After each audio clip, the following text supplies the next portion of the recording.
سامعین، آج کا اردو پروگرام لے کر حاضر ہے آپ کا میزبان محمد سعید اختر۔ آداب قبول فرمائے۔ سامعین، آج ہمارے اور آپ کے پسندیدہ اردو پروگرام میں پیش ہے ایک خصوصی پروگرام جس کو ہم نے کیمپس ڈائری کا نام دیا ہے۔ اس پروگرام کا خاص مقصد ہماری جامعیات یعنی یونیورسٹیز اور کالجز میں چھپی ہوئی تخلیقی صلاحیتوں کو منظر عام پر لانے کی ایک بامقصد کوشش ہے۔ اس پروگرام کے ذریعے ہم کسی ایک یونیورسٹی یا کالج کے 4 سے 5 منتخب طلباء و طالبات کی ادبی و فکری تخلیقات سامعین تک پہنچانے کی کوشش کرتے ہیں۔ کیمپس ڈائری میں شامل تخلیقات میں شاعری، افسانہ، مختصر نثری تحریریں، تاثرات، خاکے یا فکری نوٹس بھی شامل ہوتے ہیں جو نوجوان ذہن کی حساسیت، سماجی شعور اور عصری احساسات کی بھرپور عکاسی کرتے ہیں۔ یہ پروگرام اس بات کا ثبوت ہے کہ ہماری یونیورسٹیز صرف تعلیمی مراکز ہی نہیں ہے بلکہ تخلیقی اظہار کی زرخیز زمین بھی ہے۔ سامعین، کیمپس ڈائری کا مقصد نوجوان نسل کو اظہار کا پلیٹ فارم فراہم کرنا، ان کی آواز کو اعتماد دینا اور سامعین کو یہ احساس دلانا ہے کہ آج کا طالب علم اپنے گرد و پیش، سماج اور زندگی کے مختلف پہلوؤں پر کس طرح سوچتا اور محسوس کرتا ہے۔ یہ خصوصی پروگرام نہ صرف طلبہ کی حوصلہ افزائی کا ذریعہ ہے بلکہ اردو زبان و ادب کے فروغ میں بھی ایک مؤثر قدم ہے، جہاں مستقبل کے لکھنے والے اور شاعر پہلی پہچان حاصل کرتے۔ تو سامعین، آئیے آپ کو سنواتے ہیں خواجہ معین الدین چشتی یونیورسٹی کے شعبہ اردو کے طالب علموں کی تخلیقات اور ان کی فکری گہرائی کو۔ جن طلباء نے اپنی تخلیقات پیش کی ہیں ان کے اسم گرامی ہیں جناب حسن اکبر جو ریسرچ کر رہے ہیں، محترمہ علیشہ رضوی صاحبہ، محترمہ سامیہ صدف صاحبہ اور ایمن۔ آپ کی سماعتوں کے گوش گزار کرتے ہیں۔ میرا نام حسن اکبر، خواجہ معین الدین چشتی لینگویج یونیورسٹی میں ایک ریسرچ اسکالر ہوں۔ اپنی ایک نظم پیش کرتا ہوں۔ سب سے شیریں اور ہادی ہے کتاب، سب سے شیریں اور ہادی ہے کتاب، حق کی باتیں سب بتاتی ہے کتاب۔ کی ہے میں نے دوستی یہ سوچ کر، کی ہے میں نے دوستی یہ سوچ کر، دوستوں سے لاکھ سچی ہے کتاب۔ مجھ کو تنہائی کا کیوں احساس ہو، مجھ کو تنہائی کا کیوں احساس ہو، دوستی کا حق نبھاتی ہے کتاب۔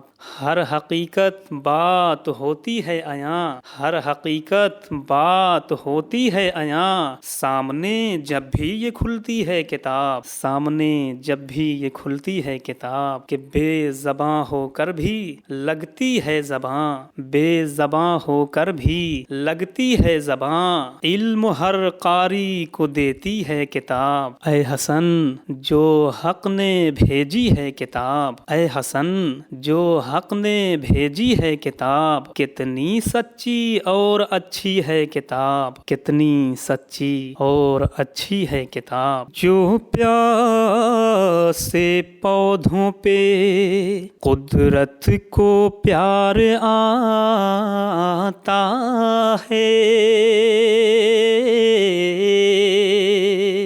جو پیاسے پودوں پہ قدرت کو پیار آتا ہے، فلک پہ جھوم کے ابر بہار آتا ہے، فلک پہ جھوم کے محبتوں کی کہانی کا حال کچھ یوں ہے،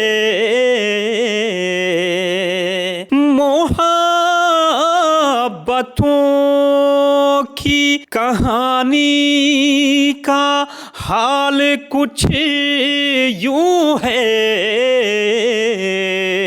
اسی کی یاد سے دل کو قرار آتا ہے، کہ وفا کی بات حسن کہہ گئے سیاست داں وفا کی بات، حسن کہہ گئے سیاست داں مگر کسی کو نہیں اعتبار آتا ہے، فلک پہ جھوم کے ابر بہار آتا ہے۔ میرا نام سامیہ صدف ہے اور میں BA سیکنڈ ایئر کی خواجہ معین الدین چشتی لینگویج یونیورسٹی کی طالب علم ہوں۔ میرے افسانے کا موضوع ہے سب ٹھیک ہو جائے گا۔ اے رضیہ چاچی نے آواز لگائی۔ چاچی گاؤں میں اکثر رک جایا کرتی تھی اور ان کا بڑا نام تھا۔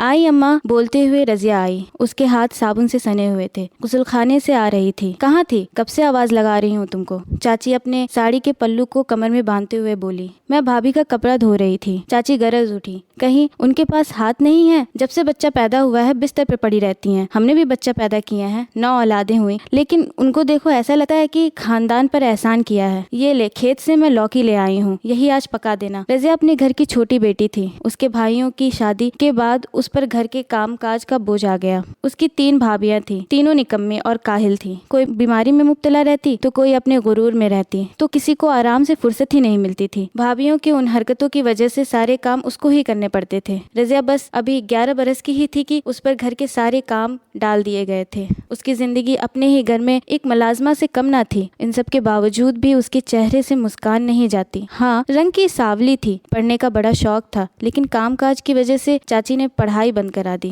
رضیہ کا بھائی مومن اسے کئی دفعہ پڑھتے دیکھتا تھا۔ تمام بھابیوں میں وہی تھا جو اس کا تھوڑا بہت خیال رکھتا تھا۔ جب وہ 15 سال کی ہوئی تو مومن نے رضیہ کو داخلہ ہائی اسکول میں کرانے کا ارادہ کیا۔ مومن نے اس بات کا ذکر گھر والوں کے سامنے کیا۔ کیا مومن تمہارا دماغ خراب ہے؟ اس کو پڑھنے کی کیا ضرورت؟ برآمدے میں موجود بڑے بھائی نے کہا، ارے بھیا، پڑھے گی تو کچھ سیکھے گی۔ کاہے وہ مومن بابو، یہ کیسے پڑھے گی؟ گھر کا کام تو ہوتا ہی نہیں، اور اسکول جائے گی؟ ارے مجھلی بھابی، وہ پڑھنا چاہتی ہے اور مومن پڑھانا، تو مسئلہ کیا ہے؟ جاؤ مومن جاؤ، اس کا داخلہ کرا دو، سید نے کہا۔ سید مومن سے بڑا تھا، گھر میں بڑے بھائیوں کے بعد سید کی بات سنی جاتی تھی۔ دروازے کے پیچھے رضیہ کھڑی کھڑی ساری بات سن رہی تھی۔ من ہی من میں خوف تھا کہ وہ صرف 7 تک ہی اسکول میں پڑھی ہے، باقی اپنے شوق کی بنا پر گھر میں ہی کتابوں سے دوستی رہی، اور اتنے بڑے کلاس میں کیسے پڑھے گی؟ رضیہ کا داخلہ تو ہو گیا، مگر 2 بھائیوں کو چھوڑ کر سارے گھر والے اس کے خلاف۔ ایک روز وہ کمرے میں لکڑی کی کرسی پہ بیٹھے کتابیں پڑھ رہی تھی، اس خیال میں کہ اب سب ٹھیک ہو جائے گا۔ تبھی دروازے پہ کھڑی بھابی نے کہا، کہاں ہے وہ رضیہ؟ کیا فائدہ جب فیل ہی ہونا ہے، چل چل کے منی کو نہلا دے۔ فیل ہونے والی بات رضیہ کے دل پر لگ گئی۔ اس کے دل میں یہ خیال آیا کہ اب کچھ نہیں ٹھیک ہوگا۔ جب سے رضیہ نے داخلہ لیا تھا تب سے گھر میں چک چک ہونے لگی تھی۔ ہر دن اس کی بھابیاں تانا دیتی رہتی تھی۔ روزانہ کی چک چک سے اب وہ تنگ آ گئی تھی۔ ایک روز پریشان ہو کر اپنی لکڑی کی کرسی پہ بیٹھے رو رہی تھی، تبھی اس کے سر پہ مومن نے ہاتھ رکھا۔ روتی کیوں ہے؟ دیکھ رضیہ، تو غرور ہے میرا، بس یہ غرور توڑنے نہیں دینا، اور مجھے بھروسہ ہے کہ تو کامیاب ہوگی۔ رضیہ نے ارادہ کیا کہ ان تمام لوگوں کو غلط ثابت کرے گی اور امتحان میں کامیاب ہو کر رہے گی۔ اسکول سے لے کر گھر تک کے تمام کام کرتی اور دیر رات تک اپنی لکڑی کی کرسی پہ بیٹھ کر پڑھتی۔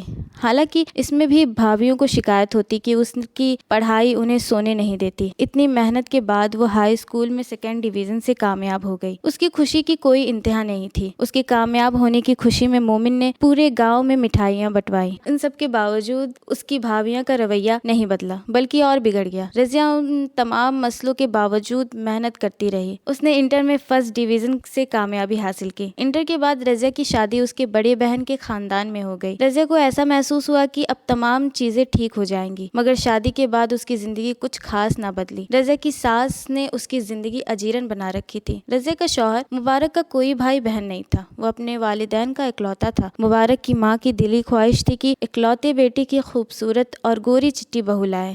رضیہ کے سانولے رنگ کی وجہ سے اس کی ساس اس کو ناپسند کرتی تھی اور پہلے روز سے ہی اس کے ساتھ برا برتاؤ کرتی تھی۔ پہلے ہی دن باورچی خانے میں پورے خاندان کے سامنے رضیہ کی بے عزتی کی، ہر دن کسی نہ کسی چیز پر تانا کستی، صبح و شام برا بھلا کہتی۔ مبارک دلی میں موٹر بنانے کی کمپنی میں کام کرتا تھا۔ شادی کے کچھ سال بعد وہ رضیہ کو دلی لے کر گیا اور وہاں ان کو اللہ کے کرم سے ایک بیٹی ہوئی، جس کی پرورش دونوں نے مل کر بڑے پیار سے کی۔ کچھ سال بعد رضیہ پھر حاملہ ہوئی۔ اس وقت مبارک کی کمپنی کے حالات کچھ ٹھیک نہیں تھے۔ جب رضیہ نے بچہ جنا تو اس کے کچھ مہینے بعد ہی مبارک کی کمپنی بند ہو گئی۔ کچھ مہینے تک وہ وہاں نوکری ڈھونڈتا رہا لیکن کامیابی نہیں ملی۔ گھر میں تنگی دن بدن بڑھنے لگی اور میاں بیوی میں اختلافات شروع ہونے لگے۔ ان تمام پریشانیوں کو دیکھتے ہوئے وہ گاؤں کو روانہ ہوئے۔ وہاں مبارک نے رضیہ کو اور دونوں بچوں کو اس کے بھائیوں کے گھر چھوڑا اور خود ملک سے باہر روانہ ہو گیا۔ رضیہ کی زندگی ابھی بھی اذیتوں سے بھری تھی۔ میاں کی جدائی اور ساس کی تلخ باتوں پر اس نے صبر کیا اور خیال کیا کہ سب ٹھیک ہو جائے گا۔ کچھ عرصے گزرے تو میاں بیوی نے اپنی بیٹیوں کے آرام کو دیکھتے ہوئے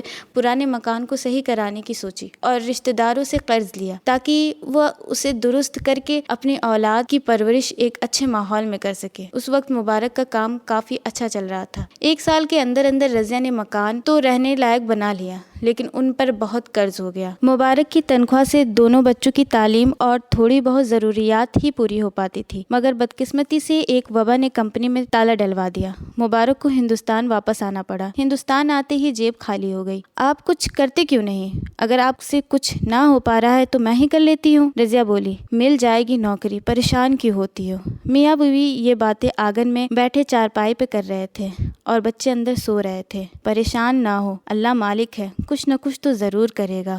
اچھا سنیے، میری ایک سہیلی ہے، اس کے شوہر باہر ہی ہے، آپ جو کام کرتے ہیں نا ویسے ہی کمپنی میں کام کرتی ہیں، کیا میں ان سے رابطہ کروں؟ نہیں، رضیہ نے چڑچڑاتے ہوئے جواب دیا۔ بس یہی زبان پہ رہتا ہے آپ کے، کچھ اچھا ہو آپ ایسا چاہتے ہی نہیں۔ ہٹیے، میں جا رہی ہوں۔ ارے رضیہ، مبارک اٹھ کر اس کے پاس جاتا ہے اور اس کی ٹھوڑی پکڑ لیتا ہے۔ جب بھی وہ ایسا کرتا ہے تو وہ ہنس دیتی ہے، مگر وہ اس بار نہیں ہنسی۔ اچھا غصہ تو نہ کرو، اچھا چلو بات کر لینا اپنی سہیلی سے۔ ہٹیے، میں جا رہی ہوں۔ رضیہ وہاں سے اٹھ کر چلی جاتی ہے۔ اگلے دن رضیہ نے اپنی دوست سے بات کی اور اس نے اپنے میاں کو مدد کے لیے راضی کر لیا، لیکن وہاں جانے میں تقریباً 20,000 کا خرچہ تھا۔ 20,000؟ میرے پاس تو 2,000 بھی نہیں ہے، نا امیدی کے ساتھ مبارک نے جواب دیا۔ ارے آپ پریشان کیوں ہو رہے ہیں؟ میں نے بچوں کی فیس کے لیے 15,000 جمع کر رکھے ہیں، آپ وہی لے لیجیے گا اور باقی ہم ادھار لے لیں گے، رضیہ نے حوصلہ بڑھاتے ہوئے کہا۔ پھر رضیہ ان پیسوں کو اکٹھا کرنے میں لگ گئی۔ اس نے کئی رشتہ داروں سے مانگا لیکن کسی نے مدد نہیں کی۔ صرف 5,000 اکٹھا کرنے میں ان کی ایڑی گھس گئی۔ بالآخر مومن نے 5,000 بھیج دیے۔ جلد ہی مبارک کے ملک سے باہر جانے کا وقت آ گیا۔ یہ میں نے نیا کپڑا رکھ دیا ہے، عید کے دن پہن لیجیے گا، آپ بہت اچھے لگیں گے۔ رضیہ، پتہ نہیں کیوں مجھے اچھا نہیں لگ رہا۔ رضیہ سامان چھوڑ کر مبارک کے پاس آئی۔ کیا ہوا؟ اچھا کیوں نہیں لگ رہا؟ ایسا لگتا ہے کہ کچھ غلط ہونے والا ہے۔ مبارک پریشان ہو کر بولا۔ رضیہ نے حوصلہ دیتے ہوئے کہا، اللہ پر یقین ہے کہ اب سب ٹھیک ہو جائے گا، بہت بھروسہ ہے مجھ کو اس پر۔ جب تم یہ کہتی ہو نا تو میرے دل میں بہت سکون ملتا ہے، ایسا لگتا ہے کہ سب ٹھیک ہو گیا۔ مبارک نے سکون کی سانس بھری اور سفر کے لیے تیاری شروع کر دی۔ رضیہ اس کا سارا سامان تیار کر دیتی ہے اور مبارک گھر سے نکلتا ہے۔ اپنی دونوں اولاد کو بوسہ دے کر خوب روتا ہے۔ روانہ ہونے کے بعد مبارک بار بار مڑ کر اپنے گھر کو دیکھ کر روتا ہے جب تک کہ اس کا گھر اس کی نظروں سے اوجھل نہ ہو گیا۔ رضیہ اپنے شوہر کو روانہ کر کے اپنے بھائیوں کے گھر چلی آئی، لیکن گھر آتے ہی اسے معلوم ہوا کہ جس ہوائی جہاز سے مبارک باہر کے لیے روانہ ہو رہا تھا وہ اڑان بھرتے ہی ایک بلڈنگ سے ٹکرا گیا اور کوئی بھی زندہ نہیں بچ پایا۔ رضیہ سر پکڑ کر بیٹھ گئی۔ ایک بار پھر زندگی نے اس کے سامنے مصیبتوں کے انبار لگا دیے۔ میں علیشہ رضوی، ریسرچ اسکالر خواجہ معین الدین چشتی، لینگویج یونیورسٹی۔ یہ کیا ہے گر تیرا احسان نہیں ہے، یہ کیا ہے گر تیرا احسان نہیں ہے کہ دل اب طالب درما نہیں ہے۔ کنارے سے نظارہ کرنے والوں، کنارے سے نظارہ کرنے والوں تمہیں اندازہ طوفان نہیں ہے۔ ہزاروں ساز ہر سو بج رہے ہیں، ہزاروں ساز ہر سو بج رہے ہیں، مگر نغموں میں کوئی جان نہیں ہے۔ علیشہ چشم موسیٰ سے جو دیکھا، علیشہ چشم موسیٰ سے جو دیکھا، کہاں پہ جلوے جانا نہیں ہے۔ میرا نام ام ایمن ہے، میں ریسرچ اسکالر خواجہ معین الدین چشتی، لینگویج یونیورسٹی۔ میرے افسانے کا عنوان ہے بغاوت۔ اندھیری رات کے سائے میں جب چاند بھی بادلوں میں منہ چھپائے رو رہا تھا، ایک شکستہ وجود اپنے کمرے کے دیوار سے لگا سسکیوں میں اپنا درد چھپا رہا تھا۔ وہ جو کل تک